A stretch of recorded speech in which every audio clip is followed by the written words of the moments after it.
Hey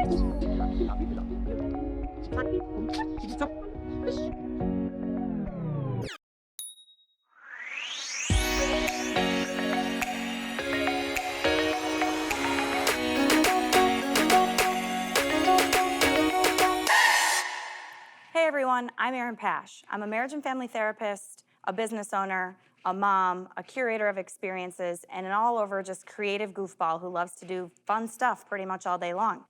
Every day, it seems like people are trying to play a role in a part that feels uncomfortable for them. I do it all the time, including right now. Talking to a camera is not a comfortable position for me.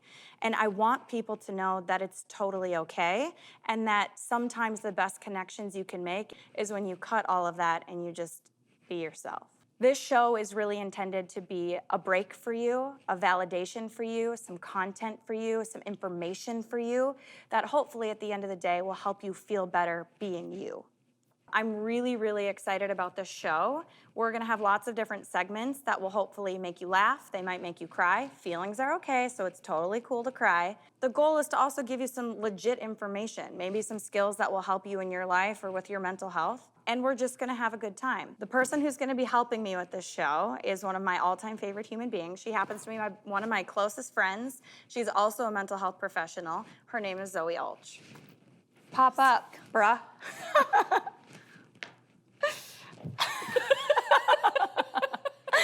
Zoe's been hiding under the desk for 25 minutes. I was online shopping though. So this is Zoe. Hi guys, I'm Zoe. Erin and I met 3 years ago. We connected and she created a job for me that then inspired me to go to grad school, inspired me to be a therapist, and now I am working for a company as a therapist, and now we do fun shit like this all the time. Well, not all the time. We don't have a lot of shows like this, but like. I mean, this is our first. This is our first show. Let's be clear, this is our first and only show because this is actually really awkward and uncomfortable. But what else fun do we do though? A lot of shopping. That's true. We love to support causes that we're passionate about. We love to help other people. That's true. And just have fun, always. Like, life is too short. Like that whole, like, every minute you spend sad is a minute of happiness you don't get back. I took that shit to heart as a kid. I was like, we can't be sad. Oh, I was Unless sad. you have to. You were sad. Whatever. Well, not all the time, but sometimes. Sad is fine. Sad is fine. It's how you know you're happy. When you're not sad sometimes, you know? Yeah. The dichotomy of feelings. I just made that up. No, that's deep. Is that real? That's intense.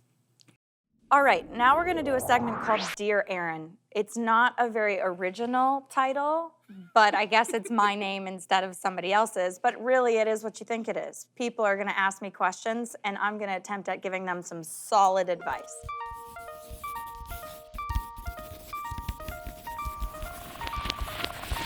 Zoe, it's my understanding that we have a couple of really good questions for this week's Dear Erin.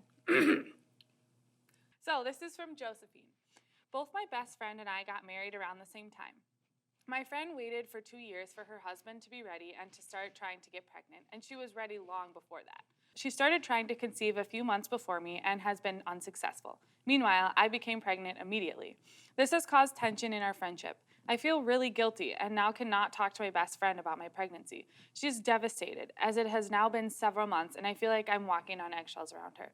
How can I support her and, most importantly, keep our friendship strong? Oh, Josephine, that is such a tricky one. It even gives me the chills as you sit and read that. So pregnancy and infertility is a really tough subject to talk about. I actually had a very similar experience when I had my kids and with some friends and people who are trying, and it's tough. And really the best advice is to remember that friendships can be strong, but they also can come and go in waves and also based on topics. As we get older and as we grow older, we realize that we don't lean on people for the same things we might used to, and that friendships grow and change. Yeah. And it's not that your best friend can't still be your best friend, but you might have to censor or change the topic because of what she's going through. And it can be hard. And I think you need room to be able to voice, I want my best friend here for these milestones, and I have to be sensitive to what she's going through. Which sucks, right? Let's name it, right? Let's name it. It sucks to not feel like you want to share this happy thing with a friend. But the best thing you can do, or she can do right now, is really Josephine, let your friend have that space because she needs it right now.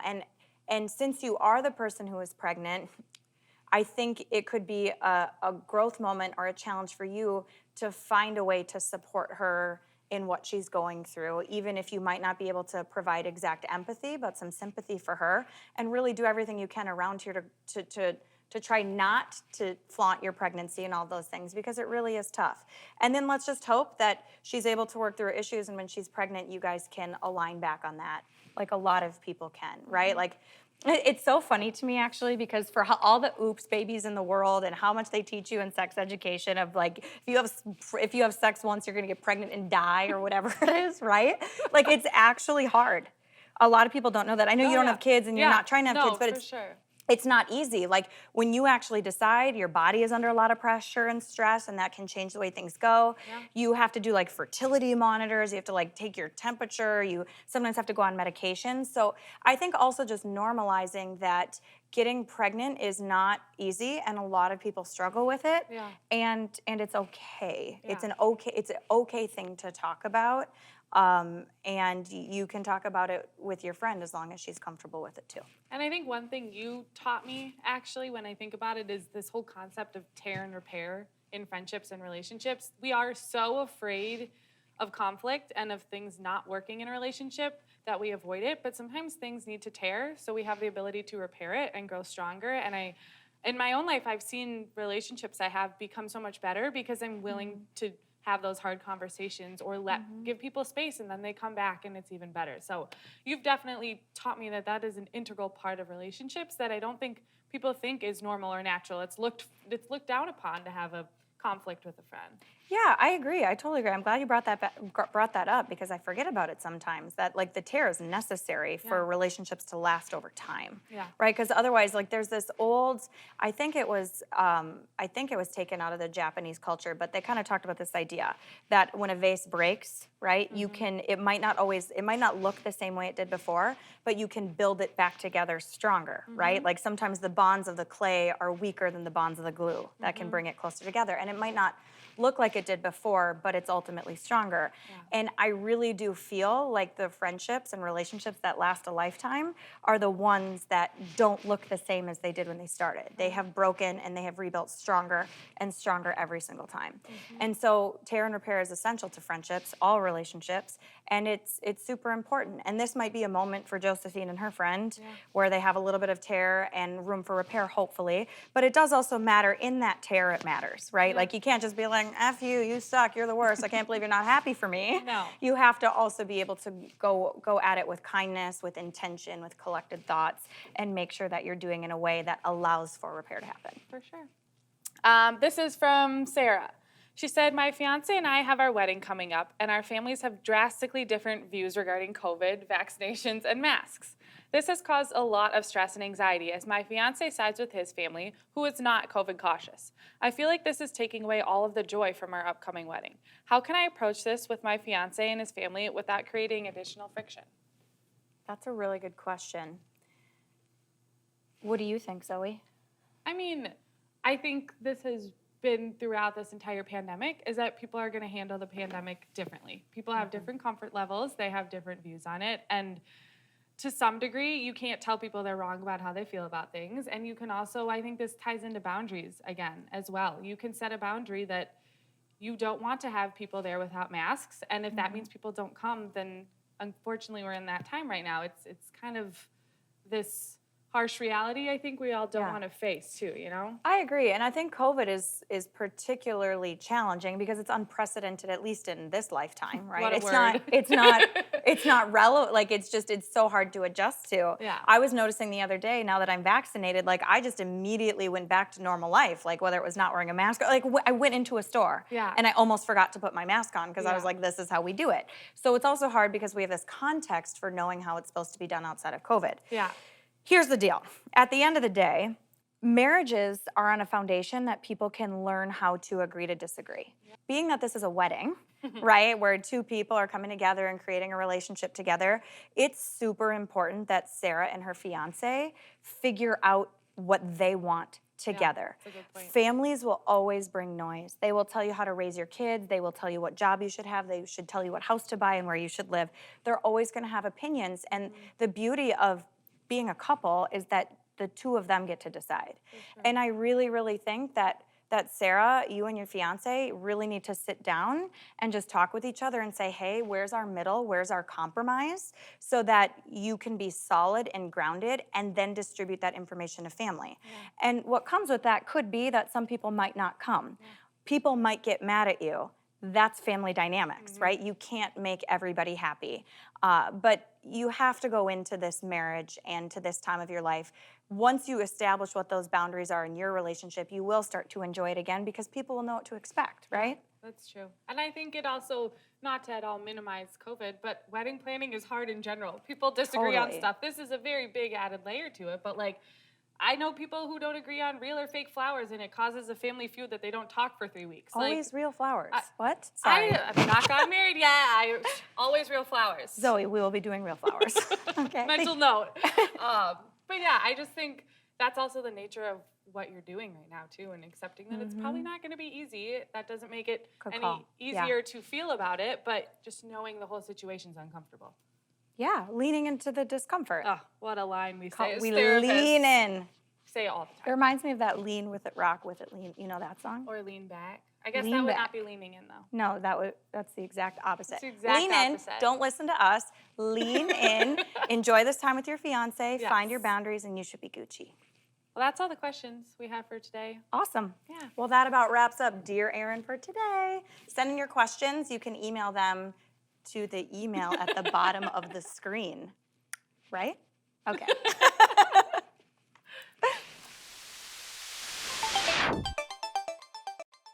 I'm really excited about who I get to interview today. Her name is Kim Johnson, and she's sitting right here next to me. She is a news anchor and a journalist. We actually met it was not even that serendipitously. I slid into her LinkedIn DMs, and I was like, hey, I have a cool mental health show idea or some kind of segment for the news. And you were like, yeah, that sounds awesome. And over the last couple of years, Kim brought me back onto the news and talking about different various mental health issues. So this is really fun for me because she's usually the one interviewing me, and today I'm going to interview her. Yes, so go easy on me, please, because I'm not used to sitting in this seat You're either. not used to it, but you're so good at it, and you have so much to offer the community on just mental health and all things in general. So really, I just want to keep it casual and just have a conversation. I think the goal for today is to really talk about, your experience going into media, going into news, and whether you want to talk about some of the backstory of your life with how you got there, I'd love to know. And then just how your life has been impacted by various things, or how your mental health has been impacted, and how you relate to how you got to where you are now, which is this hugely successful, incredible journalist lady. Well, I don't know what the time limit is, but it's been a journey, that's for sure. So I knew I wanted to be a news anchor since I was a little girl. I mean, I vividly remember playing with my Barbies and making Ken and Barbie be news anchors, right? Oh my God. Evening news. My mom was a news junkie growing up. It was mandated at 6 p.m. during dinner. We had to watch the local news, and you couldn't talk during it. We could only talk during commercials and during sports. So it was a big deal. Always a big deal, and I hated it because I just wanted to watch The Simpsons or something. But what it did is instill in me a deep sense of appreciation for what's going on in my community and telling those stories as accurately as I possibly can in order to better our communities and neighborhoods.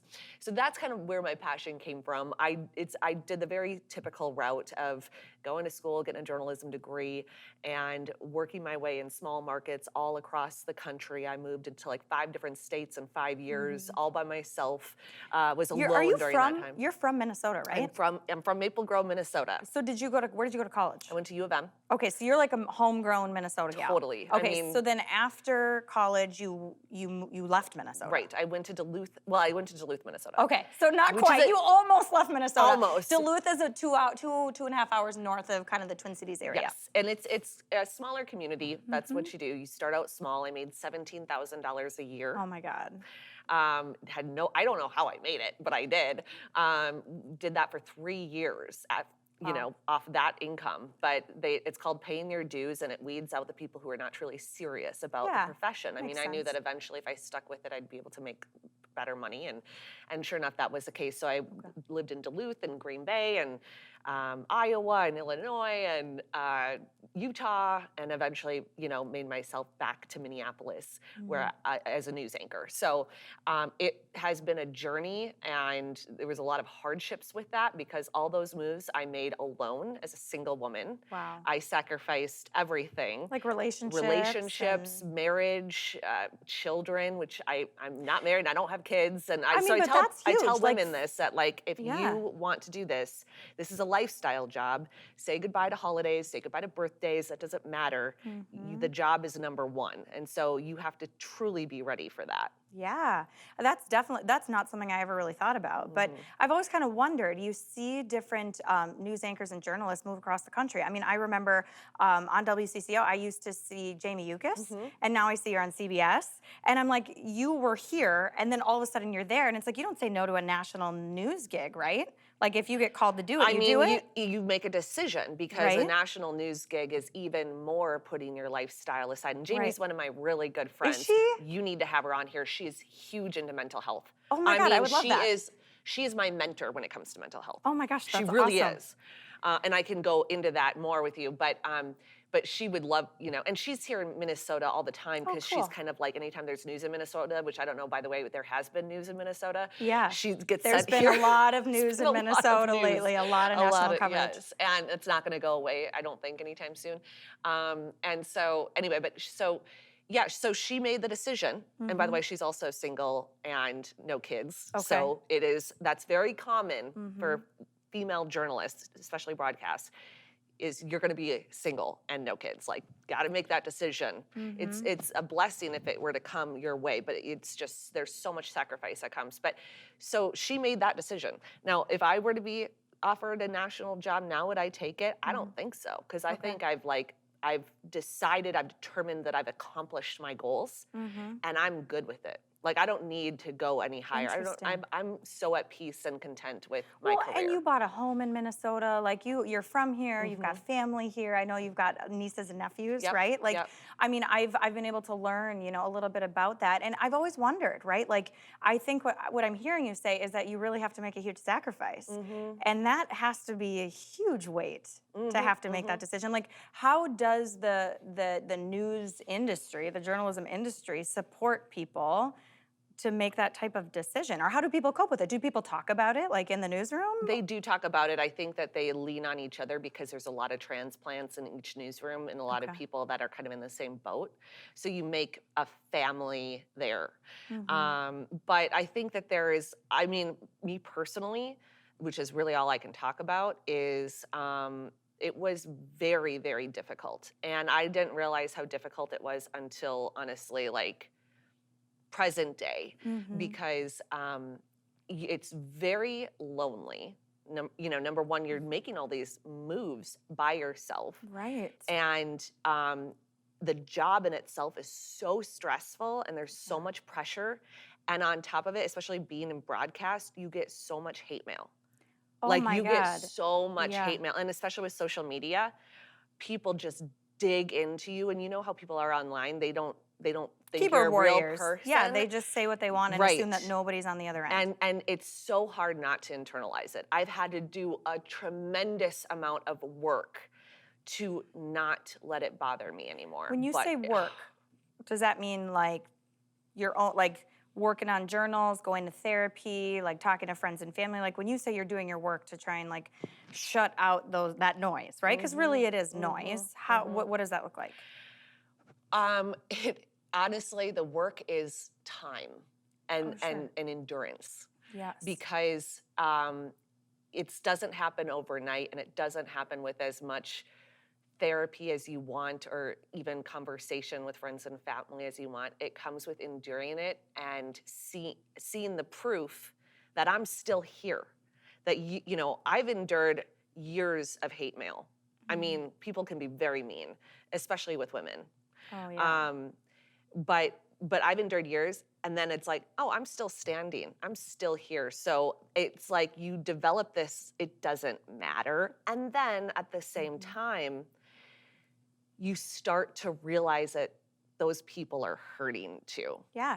And so every time I get something that's negative, I instead just look at that person and think they're hurting. Hurt people hurt people. Yeah, that's really powerful. And honestly, I pray for them, Yeah. and I think I feel bad for them, and I don't internalize it anymore. Do you read it every time, or do you ever just say like, nope, delete, that I doesn't look used nice? to read it. Okay. Oh gosh, I would go into some dark rabbit holes of Oh, reading it. I cannot I would. not I mean, I would imagine. like almost search for it. It became Yeah. like sick. I would like, okay, like I knew, like, let's say, because sometimes like the Star Tribune would do an article on me or my team or something, and you know, okay, well, I knew the Star Tribune did an article. The Star Tribune's a local newspaper here, Pioneer Press, and like if there was a transition or a change in my team, or I would get promoted or something would happen, and I knew they would do a news story about me. Obviously, I would be notified because they would either reach out for me for comment, or my station would give me a heads up. Well, okay, I could easily just read that article and be done with it. Oh, no, no, no, no. I would search out, like, let's go on Twitter and see what the comments on the Star Tribune Twitter page says about me. Yeah. And that is like the worst thing. It's like, it's sabotaging for yourself. And I learned that I have the power to control that situation. Yeah. By choosing to read it or not reading it.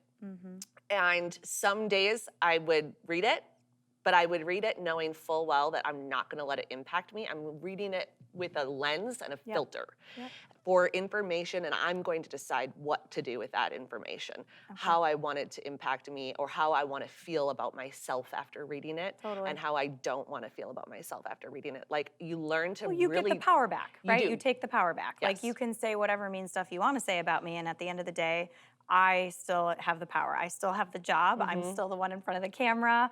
Like, They I'm still renewed my contract, or like, okay, like Right. I obviously, and you know what?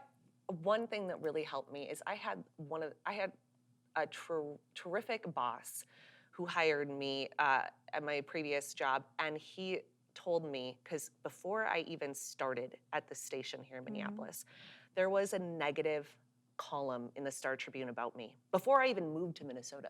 I hadn't even moved to Minnesota, and there was a negative column about me. But how did that happen? Do you have any idea? Yeah, there was somebody out to get me. Okay. And I learned about it later, but there was, and it can be an ugly business, but there was somebody that didn't want me there Got it. based off my appearance, superficial.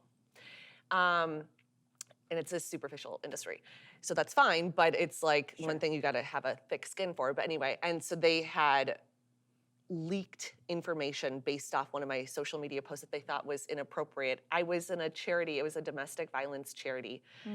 It was a Bras for Cause. And you wear funny big bras and you walk down a runway, and it's a bunch of TV people that do it. And it was for charity. Raises money to support victims of domestic violence. Okay. And somebody thought it was inappropriate that I would participate. So they leaked Shared, that. yeah. And so the Star Tribune did an article on it because it's clickbait. Of course. I hadn't even moved to Minnesota yet. So I had, before I even like came here, had to prepare myself that in the bigger, kind of higher up you go too, in the bigger role you have, you're just gonna have so much spotlight on you for a number of different reasons. And it's got absolutely nothing to do with who you are and your self-worth. Absolutely. You know, I can resonate with this a little bit, right? So I'm a therapist, not somebody you would think is in the limelight or any of that, but I'm a business owner, and I've created a company that has grown really big over time, you know, over a relatively short period of time, right? Yeah. And it's exciting and has got a lot of momentum behind it. And I have seen some of those haters, if you will, kind of come out. And what I've kind of learned in my own introspective process is that it's really, really easy to try and tear people down from the top. Yes. It's easier, like you never want to go after the little guy, right, at the bottom. Right. It feels better to try and externalize to somebody who you think who is already at the top of their game or is doing so well or is a news anchor on TV. It's so easy to put their stuff onto somebody else. And you're right, it really has nothing to do with you. No, and it's interesting because it's almost like human nature. I mean, I can't say I've never done it myself. For sure. Whenever I see, that there's never been a time in my life where somebody's success has threatened me. I'm just as guilty of that as anybody. And it's something about, but certain people, for whatever spot they're coming from in life, we all coming from our own spot, will somehow take it to another level where it's like they are hurting and they want you to hurt too. Yep. And it's a human nature thing, and it's so awful, but it's like the minute, and it's easy to be hurt from that and to want to hurt them back or hurt somebody else. I mean, that's just like, it's human nature. I can actually, in as little of time as I can try, when you say it's human nature, it's neuroscience. We have like 1 billion neurons in our brain, well, several billion. And we have some that are dedicated, they're called mirror neurons. Have you ever cried when you see somebody else cry? Right? Like that old men crying, I lose it. I don't know what it is with old men. I do it with pretty much anybody, just because, it's this built-in empathy. So we have these things called mirror neurons, which literally their goal is to reflect onto another human being's experience to say, I understand you. And the same thing is true for evil. So the saying misery loves company comes from this idea that when somebody is mad or somebody is angry or somebody is feeling like they're less than or jealous or all those things, they truly are trying to make that other person feel that way because it's that mirror effect. It bounces it off. And I deal with this a lot, especially as a couples counselor. A lot of people will come in and they are like, all he ever does is I'll be in a great mood and then he'll just push and push and push and push until I'm finally in a bad mood, and then all of a sudden he's in a great mood. And it's like, well, he just got the empathy he was seeking. Right. And so the same is true on this level, right? Like people will go after and try and they're looking for something because they're hurting, and I think you're right, or because they're having a feeling that they need to find empathy, and whether it's they can find it in their real life, or it feels good to attack a celebrity, or it feels good to just kind of throw it out there. A lot of people love to hide behind that screen, right? Like, I'm invisible. Nobody, they can never touch me. They can't reach out and punch me in the face like they could in the past if I said something to them. And they do it, and it's really unfortunate. It's unfortunate, but the thing about it is that, is it normal? Is it natural? It's not okay, but in a way, like, can we at least start talking about it like it's a thing that is part of us? Yes. Because what we do instead with, which is so much about why I'm, into talking about mental health, is we try to pretend, or we try to say you're wrong, or okay, you're hurting, so you want to hurt someone else, shame on you. No, let's not shame on you. Let's talk about that, because I've been there too. Let me tell you about the time that I was hurting, that I wanted somebody to hurt with me. Yeah. Let's talk about that, because the minute we can start destigmatizing it, and maybe even sharing our experiences about it, maybe we can start to do away with that. Well, yeah, I mean, it would allow us to connect a little bit better, like that shared experience. Like, we're not all that different. Because you will think then maybe the next time before you want to send a hateful comment or whatever, you'll be able to stop and say, no, why am I wanting to say this to somebody and hurt them? Why? What is going on within me, and deal with the root issue here. Yeah, I love it. I love it. Maybe your next career needs to be being a therapist. Well, honey, you're really I've good had at this. years and years and years of therapy. I think when we Which met, is I good. had 3 different therapists, because I picked which one I want to do I want to be cuddled? Do I want to Do I want to be called out? Yes. Do I want to be talking about relational issues? Do I just want girl talk? Which one do I want today? I love that. So one other thing I want to make sure we touch on, because I feel like I've heard you say it a couple of times, especially in the industry that you're in. You've brought up a lot about women, and specifically that they're maybe targeted differently than men. And as you were saying that, I'm starting to think about some of the male news anchors, and they usually are married with kids. I follow them on social media. So can you share with me, as much as you feel comfortable, right? Course. How much that gender gap has impacted, whether it's your mental health or just in the industry, and not even just your own experience, but like you said, you have friends in the industry, who are also single without kids and having to make that sacrifice and all of that. Talk to me a little bit about how the industry is navigating that, because that's a big deal. At companies, people are talking about maternity leave and not discriminating against women, and the pay gap and all of that stuff. Well, I will say this is that it's come a long way. And even from when I started, I don't know, 15 years ago, it's come a tremendous amount of ways. I mean, when I started, and I'm an open book, I'm 37 years old. I started being on TV, I think I was 21 or 22. You wore blazers with shoulder pads every day. I had a rainbow color. I mean, every blazer you could, every color. Why did you have to wear it? What was the Well, purpose? it's now that was a tail end of that movement, but it started really in the 80s when women started going into the workforce in major it. numbers, and you dressed like men. Got it. And that so, makes sense. and it carried on into TV longer than I think it did in normal workplaces. I mean, men on TV wear full-on suits. Men in normal workplaces don't wear full-on suits. So Right. TV's kind of a little bit more formal, always has been, and it always maybe a little slower to change too. But so a lot's changed, even just in the short amount of time that I've been in the industry. I will say that men, although women and men in the industry get treated very differently, and that's no joke, men in my male colleagues have noticed it, are completely supportive of their women colleagues and lift us up.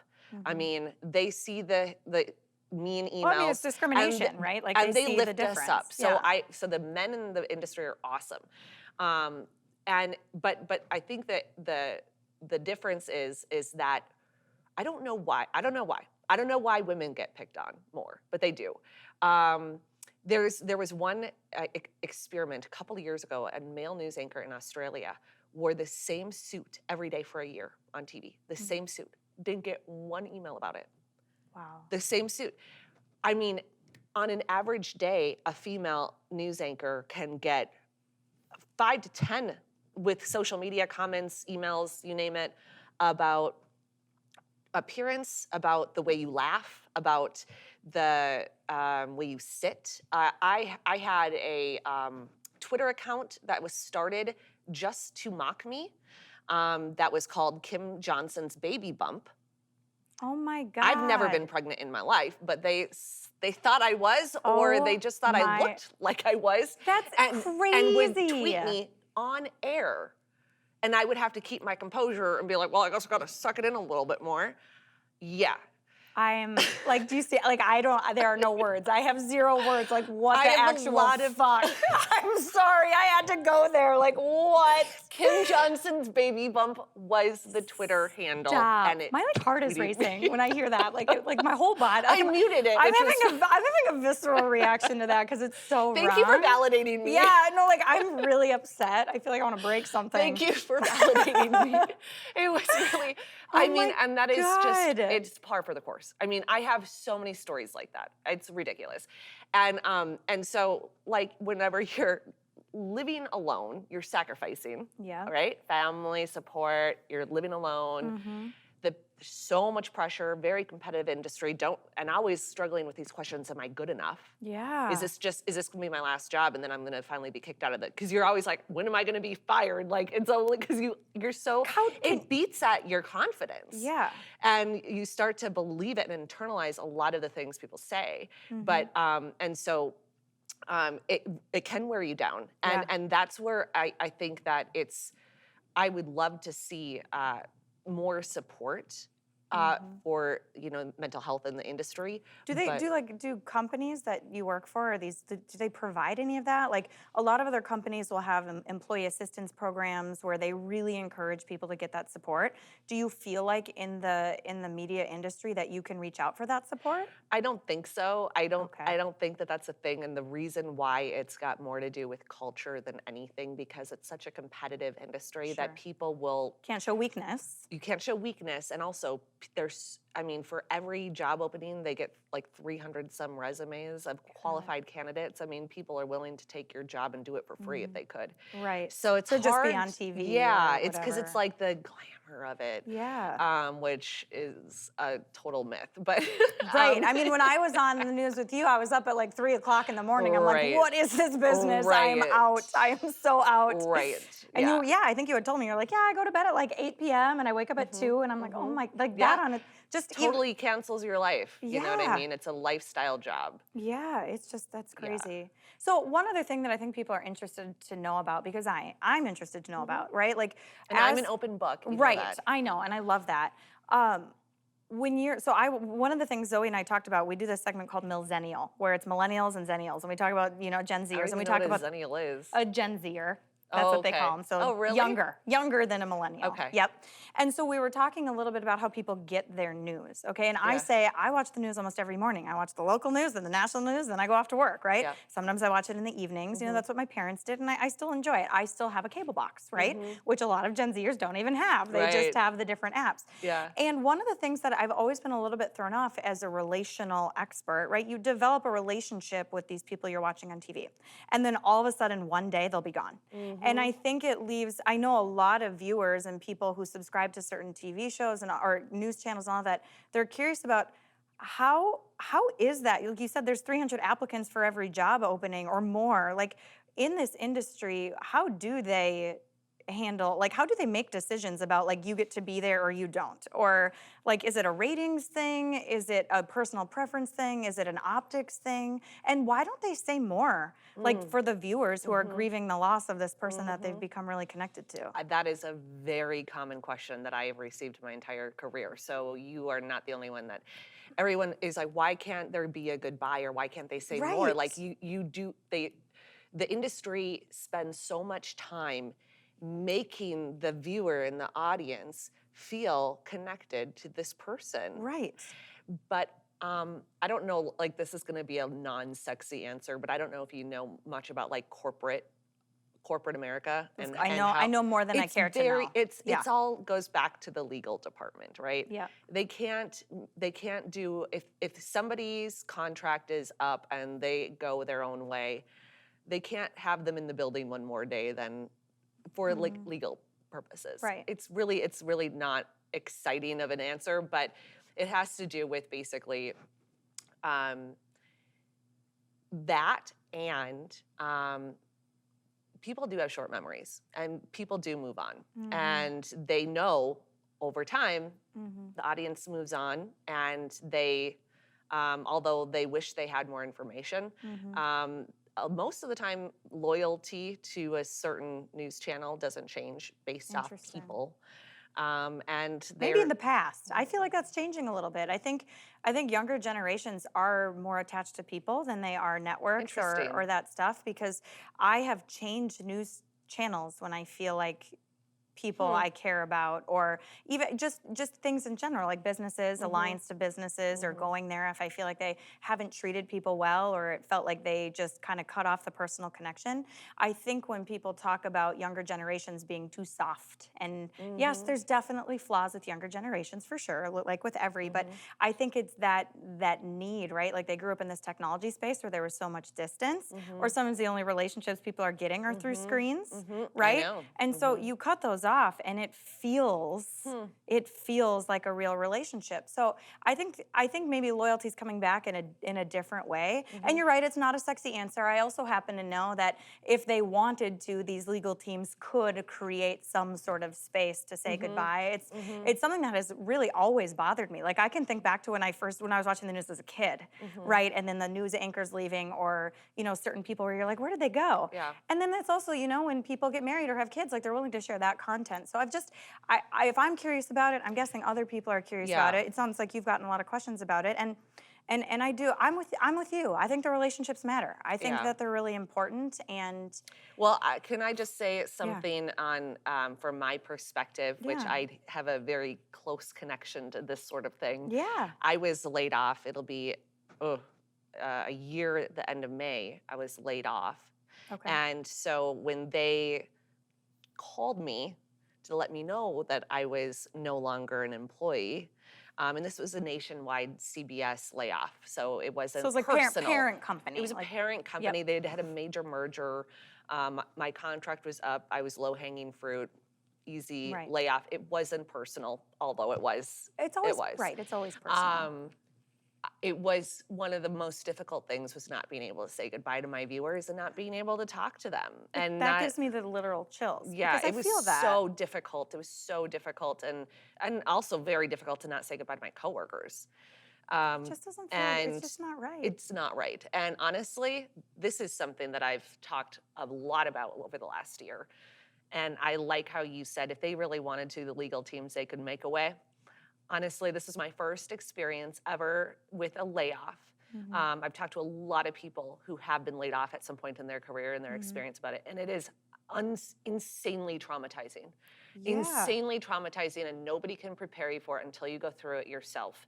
And one of the best pieces of advice I had was from one of my college professors who read about my layoff in the Star Tribune and found me somehow. I hadn't seen her since college. Wow. And she was like, I need to see you. I was laid off from my job at PBS. She was there for 14 years.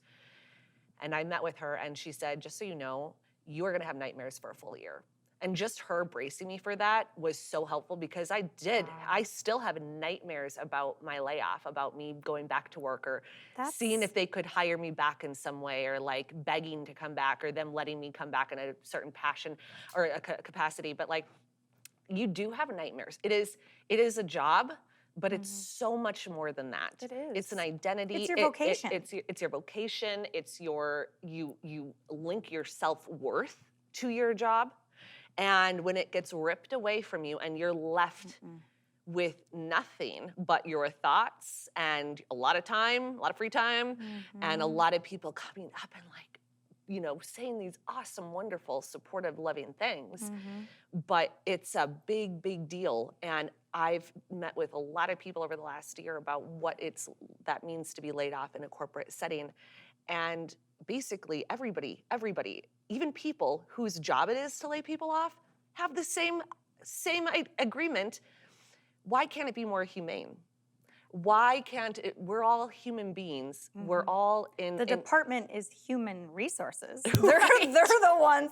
They're supposed to be resourceful and helpful and on our side. But I gotta say, Yeah. I love my human resources department. I think Well, they're bound by the they're rules, awesome, and right? they're playing. And it probably it's a crappy way to go through No, their day too. I read a research article that says human resources folks specifically, the ones who have to do disciplinary stuff, the ones who have to do layoffs, the ones who have to fire people, they are actually, for corporate office jobs, they're some of the highest at risk for depression, suicidal ideation, because they feel that, right? Like, it's empathy, it's human. It's, I'm taking, right, your livelihood. It's more than even just your identity, it's your livelihood. Right. Like, am I gonna be able to put food on the table for my family? Right. Can I pay for my Right. rent or my And mortgage so payment? why can't there even be resources for them? Right, right. Like, We why can we humanize this thing? Because it's awesome that workplaces encourage you to be human in the workplace, encourage you to form relationships, and, you know, team building, all this stuff. Why can't that continue through the end? Yeah. Why can't we be human even through the end? Nobody's questioning the need for layoffs sometimes. Right. Nobody's questioning that. Business, calls for It's it business. sometimes. This was during a pandemic. This is, you know, I mean, nobody's questioning that. But why does it have to be so cutthroat and so dehumanizing? I mean, it really, I couldn't even say goodbye to my colleagues. My stuff was packed up and shipped to me, which is so degrading. Why couldn't there just be, I mean, I get it that, you know, I might come in there and like sabotage the place, but let's be real. But if you're Most human people about it, aren't. you won't, though. You won't. You won't. And they, you know, it's just, and it's the process of how it happened, how most people get layoffs, right? How most people are laid off. That process is honestly 75% of the pain.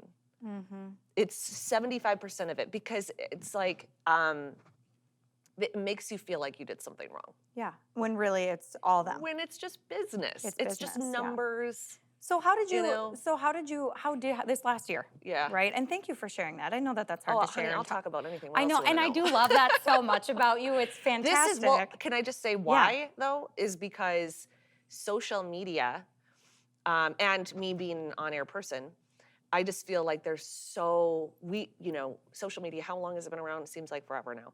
15 years. Yeah, and it seems like in the beginning, the pendulum was like totally swinging the other way, and we were at this point where we're all depressed looking at each other's awesome family photos, and we're Yeah. like, that's not how my family is. Right. Like, Yeah, that like fake. and so then yeah. we all hit like a sort of depression in a way with that. Mm-hmm. But now I feel like social media is giving a wonderful chance to have the pendulum swing the other way for us to all of a sudden be real in front of each other. Be more vulnerable. Be yeah. more vulnerable. And it's actually like helping. Yeah. Like I go on social media now and I feel better. Like Yeah, that used to never happen. Right, and I think that's really powerful, and I'm glad you brought that up because we talk a lot about I own a mental health business, and we talk a lot about destigmatization, and it does feel like there is this big movement that is finally starting to take. That's like, hey, you know what?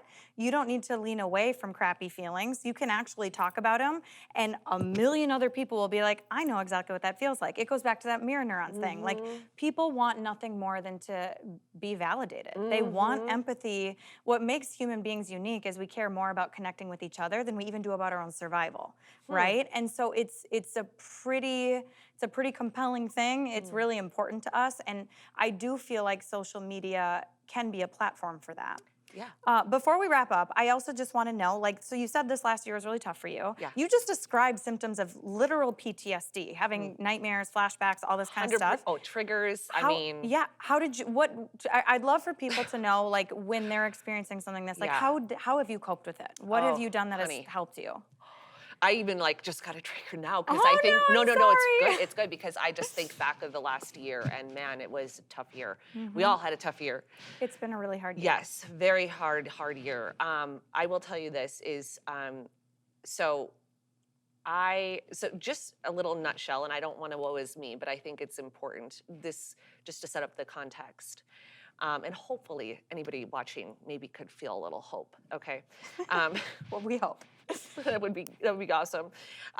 So within a year and a half, I got divorced, which is incredibly painful and hard. Yeah. So within a year and a half, I got divorced and I lost my job. Oh my gosh. 2 of those big losses Yeah. in a year and a half. So just as I was really finally starting to breathe again and wow, thinking there is life after dark, there is dawn after dark, and then the job loss happened. You got the lights turned off. And it was again. back down there, deep down. And I got on antidepressants for the first time ever in my life after my divorce. They helped me tremendously. Awesome. Tremendously. And I was like, this is just like a tool. And I actually got to a point where I'm like, okay, I think I'm done with this. This is great. Then I lost my job. And then I'm like, oh, let's just keep those back. I'll keep them close by. Yep. Thank goodness for those, right? Because they are an awesome, helpful tool. Anyway, so what I had to do was, because it was PTSD and my job being in the media, I'm surrounded by triggers. Anything in the media is a trigger. Any journalist, any news story, any major event that I want to be turning reporting, on the TV. turning on the TV, Yeah. anything. Random strangers coming up to me, why aren't you on TV anymore? What happened? Constantly. I can't. Yeah. And it gives me acid reflux. I'm just feeling so much visceral stuff for you. So honestly, I did what I kind of do best, and I was like, okay, all hands on deck here. We're going to come up with a plan. I muted every single one of my journalist friends, people that I love dearly. I said, I'm sorry, Need a but I'm break. muting you. Yep. I can't see your post. Yep. I can't see you going to work doing your job that you love every day. Mute. I mean, my feed was down to Culver's ice cream flavor of the month coming up in Facebook. And Erin Pash, right? Yes. Yes, I made the cut. Exactly. You're not a trigger to me, honey. I'm so grateful. You're the opposite of a trigger. I love that.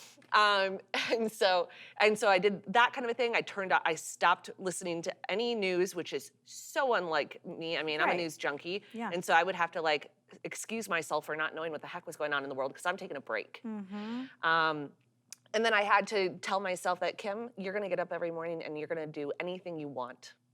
Anything that makes your heart, soul, and mind feel good. That's what Oh, you're I gonna do. love that. So if that's eating ice cream for breakfast, if that's taking long naps, if that's crying your eyes out every day, Going on a while few vacations. going on vacations, whatever you need to do, that's what you're gonna do for as long as you need to do it. And I was blessed where I didn't need to go back to work right away for financially. Like, I'm grateful for that.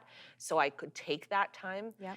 And honestly, that time, I mean, it went on for a very, very long time, but it's what I needed to do to just be. And so I had to write a post. I mean, talk about a weird industry, a weird profession. But when I got divorced, I had to write a statement. Sure. Who has to write a statement when you get divorced? Oh, I did. That was fun. And then when I lost my job, I had to write a statement. Not good things to do. No. But in my statement about my job loss, I just said, sometimes God makes you lay down in green pastures. Yeah. And I think that that is so true. Like, I've been going. I didn't want to stop. But I got to lay down in some green pastures and get a new perspective on life, completely new perspective on life. Yeah. And I would hate for anybody to go through that. I would not wish it on anybody, but there always are beautiful things to take from Absolutely. bad situations. That's impressive. You are so impressive. I'm so obsessed. I love all of this. So the way we wrap up these segments Yes. is you get a chance to do like a 30-second elevator gosh. speech based Okay. on your life, and you can do it a couple times if you want. Oh. But I want you to look directly into that camera, Sure. and I want you to tell the people who are watching this show about anything that can make them feel good about their life. Okay. Well, okay. So what I would say is, if anybody watching this is going through a really, really hard time and you feel like there's no way that it's ever going to get better and you can't see it, I would say hang in there. And I know that sounds so annoying to hear because I've heard it a million times, but I love the saying, if you're going through hell, keep going. And you don't have to believe it's going to get better. You don't have to believe anything. You can literally be depressed, and that's okay. Keep breathing, keep focusing on inhaling and exhaling, and just being present in the moment. And stay in that spot as long as you need to stay. That spot could be a day, a week, a year. But my goodness, it always passes. It always passes. It does, yep. And even if you don't believe it in your heart, like, just hang in there. And I'm a spiritual person, and I've been in the place where God can take everything away suddenly. But I promise you that suddenly can work the other way too, and it does. And it's unexplainable, and certain things can feel unfair, and then sometimes other things can feel unfair in a different way, in a good way. Like, I don't deserve this. How'd this happen? So if you're going to believe that things can be unfairly taken from you, then you have to believe that things can unfairly be given to you, because it does cut both ways. I love that. I love that so much. I love like the realism attached to if you're going through hell, keep going. Like, that is powerful. I love it. Everybody, this is Kim Johnson. She's amazing. She's a friend. She's a news anchor. She's so talented. She's an advocate for mental health. I'm so glad that you were here and did this with us today. Well, thank you for inviting me. It's been an honor, and it's been fun. And Yay. it honestly feels like I just got a little free therapy. Oh, yay. Well, that's good. That's good. I love it. Well, thank you. Yeah, thank you.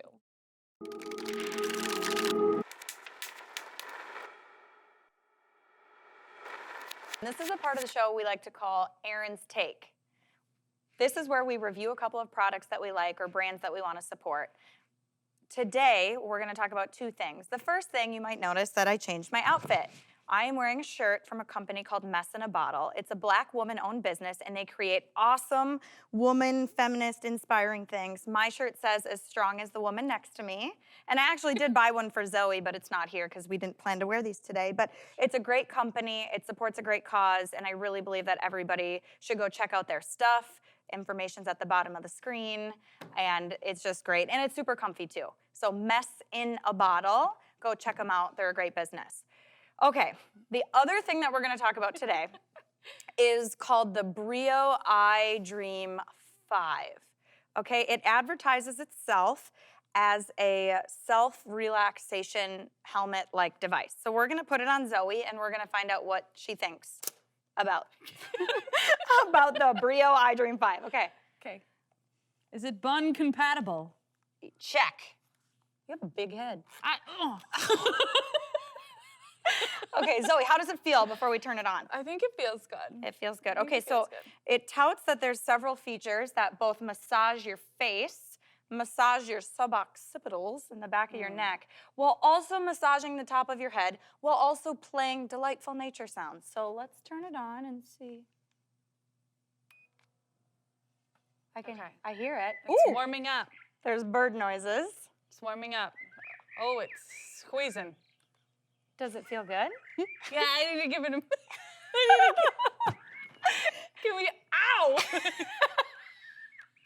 It looks like you're. No, I like it. I like it. What hurts? Everything. Like. Oh, like about it? Yes. Oh, sometimes it. That top one feels. I think you can turn it off. Oh, okay. This feels better.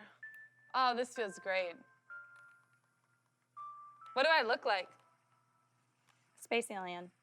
Daft Punk. C3PO. Sure. Sure. All right, we're gonna let Zoe sit with that for a minute.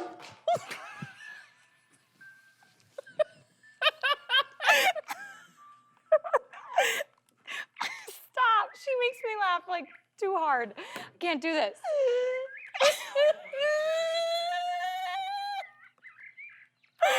Zoe, do you even know why you're laughing? Did you even? Something was loud. My phone dropped I on the can't floor. see below, like. Okay. So what hurts? This- hard. We might have to scratch this little thing. Whew, okay. We can try again. No, I think it's fine. So describe how you feel. Okay, so I enjoy the pressure, like in my eyes, because I carry a lot of stress under my, like behind your eyes. And that, you know, when you have a headache and you try to rub your temples, it gets right there. It does it, okay? And the music feels like I'm taking a nap as a baby. That sounds fantastic. It is fantastic. Sometimes Awesome. it's a little hard, and I don't know. I tightened it pretty good. Ooh, Oh. birds. Oh. It's like, What is that, a robin? okay, now it's my turn to try. Okay. ow. Oh! I want to do like an hour later.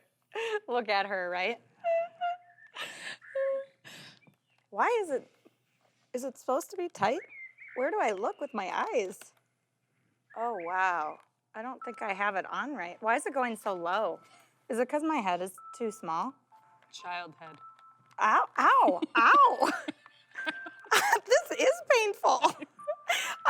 This is not a dream in a box. I told you. Oh, there we go. I'm good, I'm Gucci. Is Amazon gonna sue us?